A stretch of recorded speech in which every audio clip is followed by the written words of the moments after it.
বাংলাদেশ জাতীয় ক্রিকেট দল তাদের সর্বশেষ আন্তর্জাতিক সিরিজ খেলেছে টি-20 ফরম্যাটে। এর আগে ওয়েস্ট ইন্ডিজে খেলা ওয়ানডে সিরিজে টাইগারদের হতাশাজনক পারফরম্যান্সে হোয়াইট ওয়াশের মুখে পড়তে হয়েছিল। তবে বর্তমানে খেলোয়াড়রা দেশের মাটিতে বিপিএল নিয়ে ব্যস্ত। এই টি-20 প্রতিযোগিতার ছন্দ নিয়েই ক্রিকেটারদের নামতে হতে পারে আইসিসি চ্যাম্পিয়ন্স ট্রফির মতো গুরুত্বপূর্ণ ওয়ানডে টুর্নামেন্টে।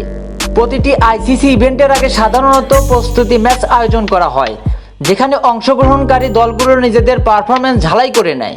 তবে এবার চ্যাম্পিয়ন্স ট্রফির আগে সেই প্রস্তুতি ম্যাচ আয়োজন নিয়েই দেখা যেতে পারে বড় শঙ্কা। মূল কারণ হিসেবে উঠে এসেছে হাইব্রিড মডেলের জটিলতা। হাইব্রিড মডেল অনুযায়ী এবারের চ্যাম্পিয়ন্স ট্রফিতে ভারতের ম্যাচগুলো আয়োজিত হবে সংযুক্ত আরব আমিরাতের দুবাইতে। বাংলাদেশ দলের প্রথম ম্যাচটিও হবে ভারতের বিপক্ষে, যা অনুষ্ঠিত হবে দুবাইতে। এজন্য বাংলাদেশ দল প্রথমে উড়াল দিবে দুবাইয়ে। অন্যদিকে ভারতের বিপক্ষে ম্যাচ শেষে টাইগারদের যেতে হবে পাকিস্তানে, যেখানে টুর্নামেন্টের বাকি ম্যাচগুলো অনুষ্ঠিত হবে।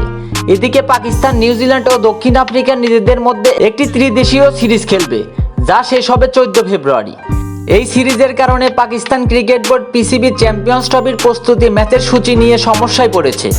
পাকিস্তান গণমাধ্যমের তথ্য অনুযায়ী সবকিছু মিলিয়ে এবারের চ্যাম্পিয়ন্স ট্রফির আগে কোনো প্রস্তুতি ম্যাচ আয়োজন করার সম্ভাবনা অত্যন্ত ক্ষীণ।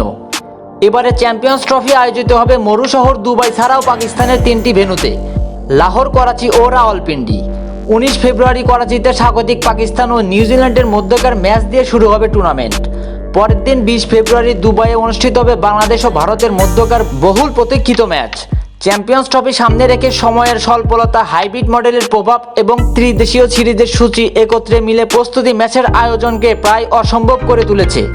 ফলে টুর্নামেন্টের আগে ক্রিকেটারদের মানসিক ও শারীরিক প্রস্তুতিতে বড় চ্যালেঞ্জের মুখোমুখি হতে হবে। চ্যাম্পিয়ন্স ট্রফি শুরুর বাকি আর মাত্র কয়েক সপ্তাহ।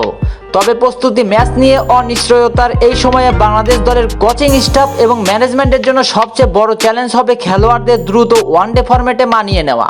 এখন দেখার বিষয় বিপিএল এর পারফরম্যান্সের ছন্দ ধরে রেখে বাংলাদেশ দল নিজেদের সামর্থ্যের সেরা প্রয়োগ করতে পারে কিনা।